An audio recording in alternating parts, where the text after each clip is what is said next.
Hello everyone. तो ये class में हम देखेंगे रिसर्च टॉपिक में steps in the research process, very important. और ये यहीं पर मैं आपको करवाऊंगी हाइपोथेसिस क्या होता है। ठीक है, ए टू जेड में समझेंगे इस क्लास में। तो सबसे पहले अगर हम स्टेप्स इन द रिसर्च की बात करें तो आपको क्वेश्चन आएगा।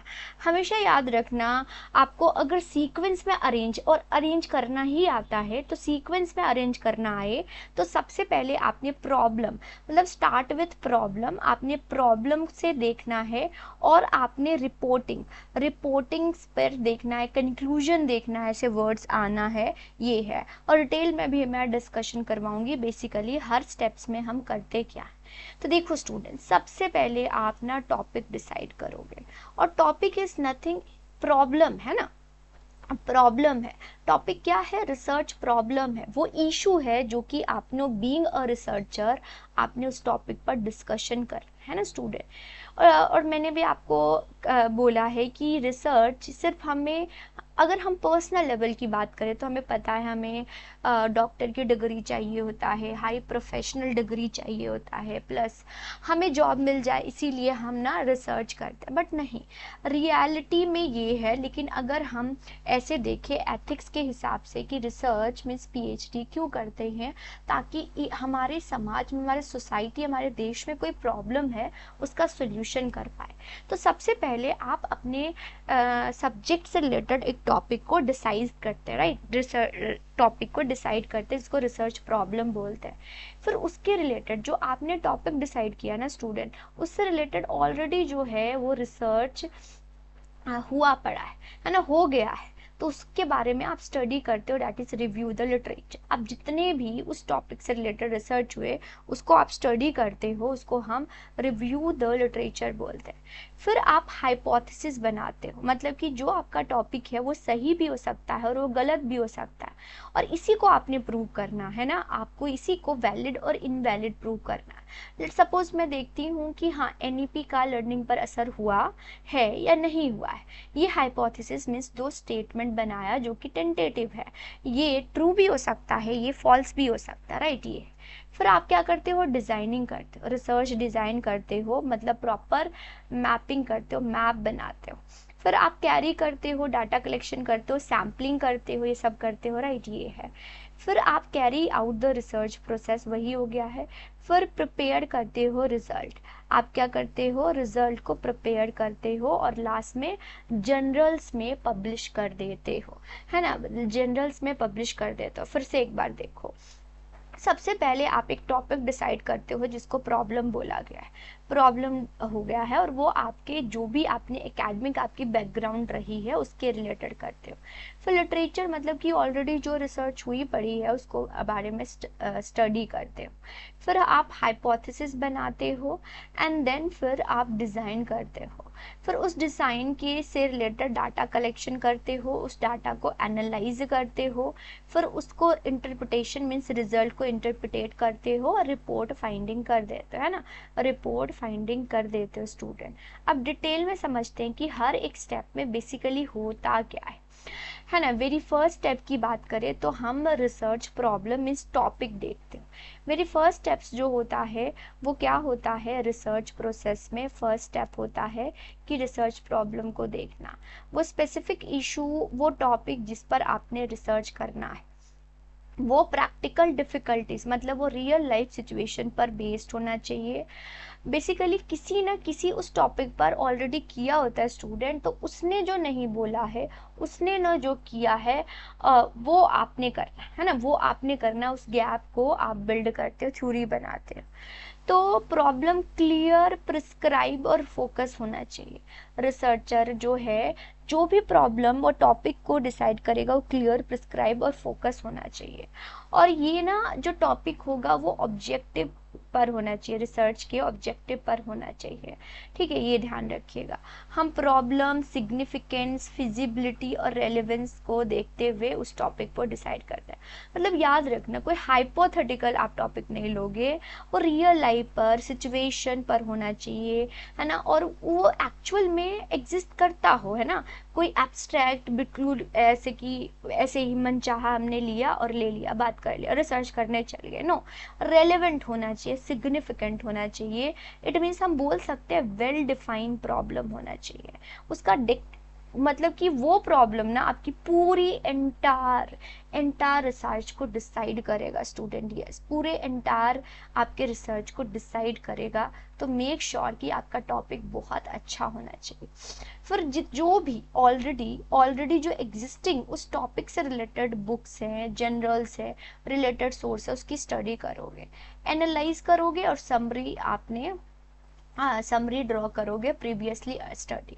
मतलब कि बेसिकली लिटरेचर रिव्यू क्यों किया जाता है कि ऐसा ना हो कि जो आप सोच रहे हो किसी ने किया हो, है ना, तो डुप्लीकेशन होगी, मतलब एक ही चीज बार बार रिसर्च हो रहा है। तो जिसने नहीं किया है वो आपने बेसिकली कुछ न्यू नॉलेज बिल्ड करना, न्यू कंट्रीब्यूशन देना है इंडिया समाज को, इंडिया के पर्सपेक्टिव से देखें तो, है ना। तो ऑलरेडी जो नोन है ना, उसी पर आप अननोन चीजें ढूंढते हो student. Identify gap, answer question को देखते हो जो कि अर्लियर हुआ है और इससे क्या होगा, डुप्लीकेशन को प्रिवेंट किया जाएगा। डुप्लीकेशन मतलब एक ही चीज बार बार हो रहा है, उससे बचा जाएगा। और ना लिटरेचर रिव्यू आपको बेस देता है आपके ऑब्जेक्टिव और हाइपोथेसिस बनाने के लिए, आधार देता है ना। इसी पर आप अपने रिसर्च की ऑब्जेक्टिव को डिसाइड करोगे और हाइपोथेसिस भी बनाओगे। ये नीड और डायरेक्शन बताएगा फ्यूचर फ्यूचर इन्वेस्टिगेशन की जरूरत और डायरेक्शन बताएगा कि बेसिकली आपने करना क्या है, जो ऑलरेडी नहीं हुआ है उस पर आपने काम करना। ओके, हो गया। फिर क्या बनाओगे स्टूडेंट, आप हाइपोथेसिस बनाओगे। क्या करोगे, आप हाइपोथेसिस बनाओगे। हाइपोथेसिस मतलब शॉर्ट सिंपल में देखें तो आप स्टेटमेंट बनाओगे, आप टेंटेटिव स्टेटमेंट बनाओगे स्टूडेंट, जो कि टेस्टेबल होना चाहिए। क्लियर और टेस्टेबल स्टेटमेंट होना चाहिए, याद रखिएगा। ये बताएगा रिलेशनशिप बिटवीन वेरिएबल, ये वेरिएबल के बीच में रिलेशन बताएगा, ठीक है, कि डिपेंडेंट और इंडिपेंडेंट वेरिएबल क्या है। ठीक है, जो हाइपोथेसिस बनेगा वो आपके प्रॉब्लम और लिटरेचर रिव्यू पर बेस्ड होगा। ये नहीं कि टॉपिक कुछ और हाइपोथेसिस कुछ और बना रहे, उसी के पर बेस्ड होगा, है ना। ये थर्ड स्टेप्स हो जाता है। ऑलवेज याद रखना, लिटरेचर रिव्यू के बाद हाइपोथेसिस बनता है, हाइपोथेसिस से पहले लिटरेचर रिव्यू होती है, ये ध्यान रखना। ये आपके हाइपोथेसिस जो है वो डायरेक्शन और रिसर्च ऑफ स्टडी बताएगा, है ना, कि इसी पर आपने काम करना है। ये गाइड करेगा कि डाटा कलेक्शन और एनालिसिस कैसे करना है। और टेस्टिंग द अजम्पशन, इसी को आप टेस्ट करोगे, अजम्पशन को वैलिड इनवैलिड प्रूव करोगे। और इंटरप्रिटेशन ऑफ रिजल्ट को भी सपोर्ट करेगा, तो फॉर्मुलेशन ऑफ हाइपोथेसिस। ठीक है, तो ये देखते हैं रिसर्च डिजाइन। तो 4 स्टेप आ गया, पहला स्टेप, दूसरा स्टेप और तीसरा और चौथा स्टेप्स। अब देखेंगे 4 स्टेप्स। अब प्लान करोगे, हाँ, कि बेसिकली हमने करना क्या है, मतलब प्लानिंग करोगे कि सैम्पलिंग कैसे, जैसे मैंने आपको सैम्पलिंग करवाना है, probability and non probability sampling होता है, तो प्रॉपर ओवरऑल प्लान करोगे, डाटा को कैसे कलेक्ट करना है, एनालाइज कैसे करना है, रिसर्च प्रॉब्लम और ऑब्जेक्टिव के अकॉर्डिंग आपने प्रॉपर प्लानिंग करना, डिजाइनिंग करनी है, मैपिंग करनी है ना, ताकि अवेलेबल टाइम और रिसोर्सेज जो है उसी में किया जाए। क्योंकि विदाउट प्लानिंग ना जो रिसोर्सेज होते हैं वो अंडर यूटिलाइज होता है, प्रॉपर यूटिलाइजेशन नहीं होता, वेस्टेज होता है। ठीक है, ये सिस्टमेटिक फ्रेमवर्क होता है, सिस्टमेटिकली रूल्स रेगुलेशन एक डिजाइनिंग बनाते हो और डिजाइन करते हो रिसर्च क्वेश्चन पर। ओके, ये चीज होती है, मतलब प्रॉपर आप experimental design, descriptive design, correlational design, explanatory design आप सब बनाओगे। तो बेसिकली आपने डिजाइन बनाना है, फिर उसको कैरी आउट मतलब इम्प्लीमेंट कर दोगे उस डिजाइन को, implement the research design in practice. इसमें आप सिलेक्टेड जो कि आपने प्रोबेबिलिटी और नॉन प्रोबेबिलिटी जो भी सैंपल लिया स्टूडेंट, उसी के बेसिस पर आप क्या करोगे, आप काम करोगे। आप एथिकल रूल्स एंड स्टैंडर्ड्स को फॉलो करोगे, मेक श्योर कि आप सारे एथिक्स को, स्टैंडर्ड को फॉलो कर रहे हो। और एक्यूरेसी और वैलिडिटी को भी इंश्योर करोगे। आपको पता है कि कैरेक्टरिस्टिक्स ऑफ क्या होता है जहाँ पर हम एक्यूरेसी और वैलिडिटी को देखते हैं, है ना। कॉमन मेथड डाटा कलेक्शन का होता है सर्वे, इंटरव्यू, ऑब्जर्वेशन, एक्सपेरिमेंट, ये सारे हम देखते हैं। सेकेंडरी डाटा एनालिसिस भी करते हैं। तो डाटा कलेक्शन डिपेंड करेगा रिसर्च डिज़ाइन और ऑब्जेक्टिव, है ना। तो मतलब कि डाटा कलेक्शन किस बेसिस से पर करोगे, आप अपने टॉपिक के रिलेटेड भी करोगे। तो यहाँ पर हमने डिज़ाइनिंग किया और यहाँ पर हमने बेसिकली इम्प्लीमेंट कर दिया, सब कुछ कर लिया, ठीक है। लेकिन हाँ, रिसर्च एथिक्स, वैलिडिटी, रिलायबिलिटी, इन सबको देखते हुए करोगे आप। फिर रिजल्ट बना लोगे कि हाँ क्या था रिजल्ट। तो एनालाइज द सुटेबल स्टैटिस्टिकल और क्वालिटेटिव मेथड, आप मतलब स्टैटिस्टिकली यहाँ पर आप काम करोगे, ग्राफ बनाओगे, स्टैटिस्टिकली टेस्ट करोगे, वैलिड इनवैलिड प्रूव कर दोगे।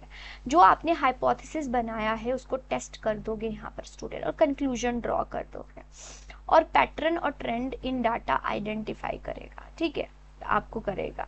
तो रिजल्ट प्रेजेंट कर दोगे। रिजल्ट प्रेजेंटेशन का मैं आपको रिसर्च रिपोर्ट भी लिखा बताऊंगी कि कैसे करना है।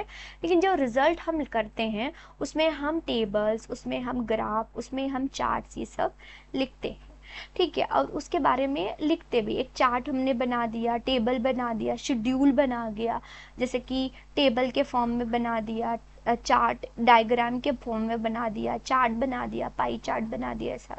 और फिर लिख भी दिया, उसको एक्सप्लेन भी करोगे स्टूडेंट, है ना। प्रॉपर आप टाइप और ऑडियंस के नीड के अकॉर्डिंग पूरा प्रेजेंट करोगे, ताकि वो रिजल्ट को पढ़ के उसको कंक्लूजन पता चले, है ना, समझ रहे हो आप, कंक्लूजन पता चले। फिर लास्ट में आप उसी जो आपने रिपोर्ट उसको आप पब्लिश करोगे ताकि लोगों तक जाए, है ना। अपने पास रख के तो काम नहीं होगा, लोगों तक जाएगा। तो रिपोर्ट जर्नल में प्रेजेंट करोगे, और मेक श्योर कि कोई भी जर्नल में आप पब्लिश कर रहे हो वो यूजीसी केयर लिस्ट में लिस्टेड होने चाहिए। जैसे कि आपने पढ़ा होगा कि जो सेंट्रल स्टेट यूनिवर्सिटीज़ होते हैं वो लिस्टेड होते हैं ना, तो उसी प्रकार से उसी में आपने पब्लिश करना, जो कि रिपोर्ट जनरल प्रेजेंटेशन जो है वो care list, UGC care list में लिस्टेड उसी पे। क्योंकि अगर किसी और में कर रहे हो तो वो इनवैलिड माना जाता है स्टूडेंट, वो कंसिडर नहीं किया जाता है, राइट। चलो, तो रिसर्च रिपोर्ट इंक्लूड करेगा। रिसर्च रिपोर्ट बेसिकली क्या क्या होता है, इसमें इंट्रोडक्शन होती हैं, रिव्यू ऑफ लिटरेचर होता है, मेथडोलॉजी, देखो एक मेथड होता है, एक मेथडोलॉजी होता है। मेथड मतलब टाइप ऑफ रिसर्च, और मेथडोलॉजी पूरा प्रोसेस होता है, ओवर ब्रॉडर पर्सपेक्टिव होती है। फिर रिजल्ट, डिस्कशन एंड कंक्लूजन होती हैं। और आप अपने एकेडमिक कम्युनिटी और स्टेक होल्डर मतलब कि बेसिकली आपके रिसर्च में किस किस ने कंट्रीब्यूट किया है, इन सब के साथ शेयर करोगे, है ना। तो ये एडवांसिव ऑफ नॉलेज में हेल्प करेगा कि लोगों को भी नॉलेज मिलेगा, है ना, प्रैक्टिकल पॉलिसी मेकिंग। क्योंकि आपने एक रिजल्ट दिया है, एक प्रॉब्लम जो आपने स्टार्ट किया था उसका आपने सॉल्यूशन दिया है ना। मेक श्योर यही है कि हमने एक इशू को स्टार्ट किया था और उसका हमने सॉल्यूशन जो है वो दे दिया, और उस सॉल्यूशन जो है वो सरकार गवर्नमेंट पॉलिसी में यूज़ कर लेगी, गवर्नमेंट पॉलिसी में यूज़ किया जाएगा, रियल लाइफ में उसको इस्तेमाल किया जाएगा। तो ये है, तो समझ आया स्टेप्स ऑफ रिसर्च। देखो आपको इतना डिटेल में नहीं पूछा जाएगा, लेकिन यही पूछा जाता है कि बेसिकली रिसर्च में होता क्या है। तो आपको समझ आया। वेरी फर्स्ट स्टेप प्रॉब्लम को देखना, फिर लिटरेचर रिव्यू करना, फिर हाइपोथेसिस बनाना, फिर डिज़ाइनिंग करना, फिर उस डिज़ाइन को इम्प्लीमेंट करना, फिर रिजल्ट को बनाना, रिजल्ट के बाद आपने रिपोर्टिंग करना। तो यही मेनली स्टेप्स होता है, याद रखना।